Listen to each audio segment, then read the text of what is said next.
Howdy, gang, and welcome once again to the Duct Tape Studios. I'm Jeff McAleer, your host here at the Gaming Gang channel. Thanks for joining me once again. Today, I am going to take a first look and page through Warhammer Fantasy Roleplay Up in Arms from Cubicle 7 Entertainment. This is written by Dave Allen, Owen Burke, Patrick Murphy, Saren O'Brien, Clive Oldfield, Anthony Reagan, and Simon Wildman. And I apologize if I've mispronounced any of those names. This 144-page hardcover is available now, carries an MSRP of $39.99, which includes the PDF if you order from Cubicle 7 Entertainment. Or if you'd like, you can grab just the PDF alone over at DriveThruRPG for $19.99.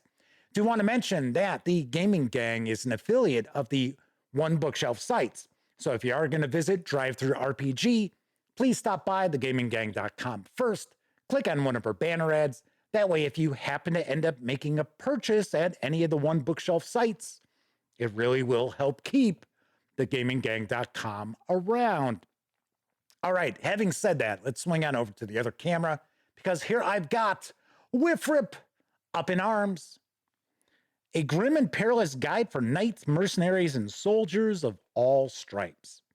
A couple of things I do want to mention before I jump on in. First of all, my friends over at Cubicle 7 Entertainment provided me with this review copy, but neither I nor anyone else affiliated with the Gaming Gang has received any other sort of compensation for me to share this coverage with you. These days, it's important that you know that.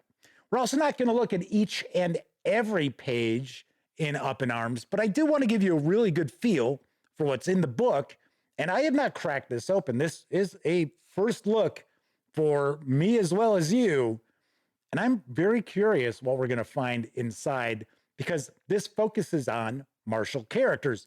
And of course, we also have Winds of Magic, which focuses on magic using characters. So just took a first look at that last week on the live show.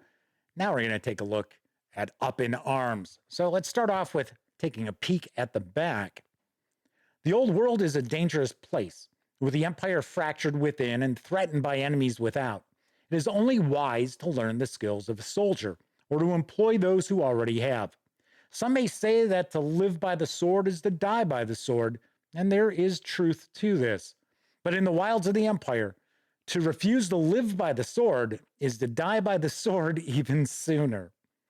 Up in Arms provides options and guidance for Warhammer Fantasy Roleplay characters who follow warrior careers. It focuses on abilities that players and GMs can make use of to add variety and expertise to the fighting folk of the old world. And it's going to tell us what's in the book, but I'm not going to read that because we're going to take a peek ourselves. So it looks like we start off with a map of the Empire. And then we've got quite a few artists who were involved in Up in Arms. I'm not going to read all their names because, to be honest, I would probably butcher about half of them, but do want to give them a shout out here. The Warrior class contains some of the most iconic careers in Warhammer Fantasy Roleplay. This is a book intended for GMs and players of warrior characters. The book contains information on what it is like to be a common soldier of the Imperial State Troops, or a mercenary willing to fight for whatever province can afford their fees. An examination of the Army's many orders of knighthood provides comprehensive information on the nation's elite cavalry. It says the second section of the book consists of alternative and expanded rules with a focus on combat and the warrior class. So we're going to get a breakdown of the armies of the Empire, as well as the soldiers in the Empire. I'm going to take a guess we got new careers. There you go, new careers. Actually, it's like we've got quite a few.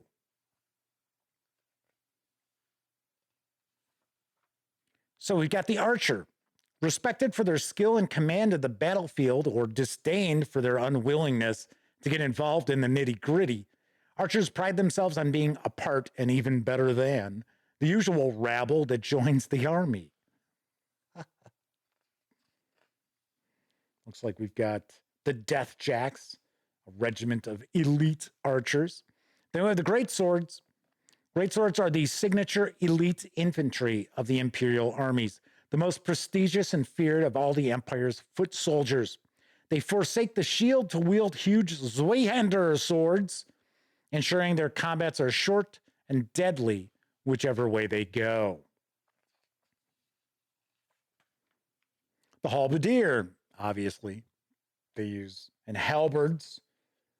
The mainstay of all Imperial armies, halberdiers are found in forces the length and breadth of the Empire and beyond. They have a reputation for reliability and grit and make a formidable sight on the field of battle, massed closely together with their imposing weapons. Handgunners. The handgunner is a comparative newcomer to the Imperial Army. Though they've been around for hundreds of years, they are not yet entirely trusted by the rest of the military. Even so, as technology advances, they have become increasingly effective on the battlefield, and regiments of handgunners are fielded in the Imperial armies in ever-increasing numbers. The artillerist. The pride and joy of the Empire, its artillery is famed for an awe-inspiring spectacle that strikes fear into the heart of all her enemies. However, artillery regiments do not possess the glamour of the knightly orders or the great swords. It is hard graft involving heavy lifting, fetching, carrying, and tedious excavation. Camp followers. There we go. The logistics of military maneuvers can be near incomprehensible. Like mobile cities, the armies of the old world rely on complex supply chains and strict organization to keep them fed and supplied. Much of this is directly under the remit of the army, but private enterprise is always on the lookout for profit, so much of any army will be made up of an eclectic band of hangers-on, peddlers, bawds, tradespeople, artisans, and charlatans. Cartographers. As the world gets more sophisticated, there is a need to map it in increasing detail. Whether this involves exploring largely unknown lands and making sweeping maps of the general area, or going into exacting detail over small tracts in petty land disputes, cartographers are increasingly in demand. Really like the artwork throughout so far. So we're going to get into the knights. I'm guessing we'll see more knight careers, the knightly orders. So these are the different knightly orders and their points of interest. Knightly trappings, horses, demigryphs, other mounts. Oh, there we go. So now we've got some knight careers. We've got the freelance. Not all knights belong to an order. There are those who are knighted independently by a noble. Others declare themselves a knight. And there are some who leave or are thrown out of an order to forge their own path. These are known as freelancers, knights who fight for coin, honor, or some peculiar motive of their own. Some are hardened mercenaries or little better than bandits. Others are champions of the downtrodden or selfless unsung heroes of the people. We've got the Knight of the Blazing Sun. The Knights of the Blazing Sun are Templars of Myrmidia and the goddess's largest order in the Empire. They have a good reputation, but suspicion surrounds knights dedicated to a war goddess, often regarded as foreign to the Empire. Knight of the White Wolf. There are few sights more evocative of the Aurikian faith than that of a heavily armored and heroically hirsute knight galloping into battle swinging a cavalry hammer. The Knights of the White Wolf are the largest Templar order in the Empire, charged with protecting Ulrich's holy sites wherever they are found. We've got the Knight Panther. The Knights Panther are the most widespread secular order in the Empire, second only to the Reichsguard in power. They are not aligned with any province and will lend military aid to any general or leaders deserving of their support. And it's like we're getting some background about armor. Dogs of War, the mercenaries. Are we going to see mercenary careers? I don't know. Yes, we are. Wow, there is a lot of new career options for players here. We've got the light cavalry. With fewer heavily armed and armored knights than the Empire, Tilian mercenary armies rely on fast, lightly armed horsemen to provide mobile striking power. Siege specialist. Though besieging fortified places is common throughout the old world, an act humans learned from the dwarves, it has reached its highest refinement in Tilia, whose siege specialists, even dwarves, will grudgingly admit are passable. Pikemen, not to be confused with halberdiers. All towns and villages in the old world have their militias, masses of armed residents who can be turned out on short notice to defend homes and fields or fight for a few weeks in their lord's service. Their lack of discipline and desire to return home to families and trades, however, makes them of limited use on long campaigns or when facing heavily armed and armored horsemen. So we have Tilia and Tilian characters. Tilian mercenaries in the Empire. So we're getting a bit of information about that region as well as a timeline. We've got the cult of Myrmedia, the war goddess. Looks like this is mostly setting information here about the deity and her worshippers. Oh, look at that, though. We get a new career. Priest of Myrmedia. Myrmedian priests from the Order of the Righteous Spear and Order of Fury help organize cult meetings, spread its teachings, and lead its ceremonies. They are often sought as advisors by generals and mercenary commanders, particularly in Tilia and Istalia. Oh, and then we get some new magic spells as well. All right, so now we're going to get into, I think these are like the optional rules here now, which I believe you can use and just replace the rules from the core rule book.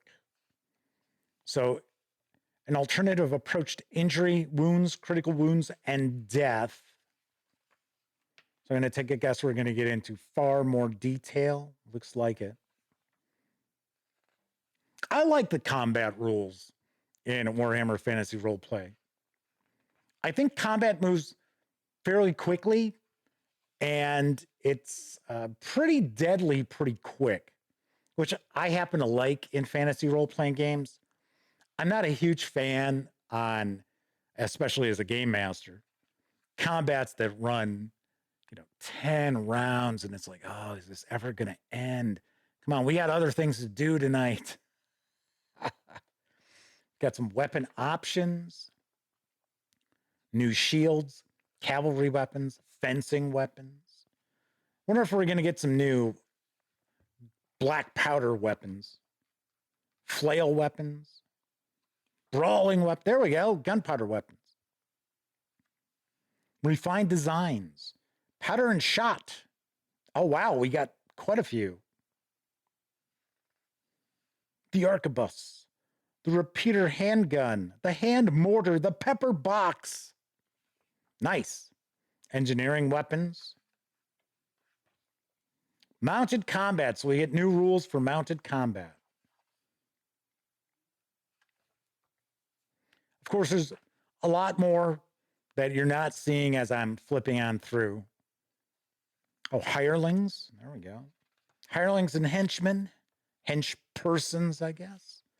Oh, this is kind of cool. So we get some stat blocks for various different hirelings. And then we get some random tables to give them some personality. Nice. Physical quirks, work ethic, personality quirks. Okay, so this looks like this is damage to structures. Artillery is covered in this as well. Yep, there you go. Siege, ammunition. Gotta say, there is a lot of content in this book. Yes, granted, there's a good amount of setting information, but as far as warrior character options, there's a whole lot. So then we've got some appendices, group advantage.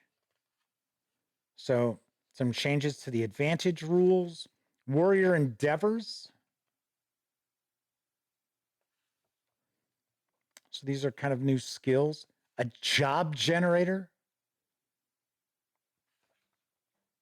New and updated talents, such as distract, flee. When your life is on the line, you are capable of impressive bursts of speed. Your movement attribute counts as one higher when fleeing, when you are the quarry in a pursuit. Nice. All right, and then we get a bit of an ad for the second chapter of the excellent Enemy Within campaign. And that's what's going to wrap this up, as well as that map of the Empire again. Okay, so cool. So that is a look inside Warhammer Fantasy Roleplay Up in Arms from my friends over at Cubicle 7 Entertainment. Of course, I will have a review of Up in Arms in the very near future. All right, that is it for this time out. If you liked the video, by all means, please give it a quick thumbs up. Subscribe to the Gaming Gang channel if you haven't already. And if you do subscribe, don't forget, ring that bell, because it's not only going to let you know when I share first look videos such as this, it'll also inform you when my live stream, the Gaming Gang Dispatch, airs Tuesday, Wednesday, and Thursday evenings at 7 p.m. Central, right here on YouTube. Of course, when you're not watching videos on the Gaming Gang channel, be sure to visit thegaminggang.com for all latest in tabletop gaming news, reviews, and a whole lot more that you will not find on this channel. You know the drill. Get your geek on at thegaminggang.com. Once again, I'm Jeff McAleer. Thanks very much for watching the video, and until I see you next time, here's hoping you get to enjoy plenty of great gaming with your gang.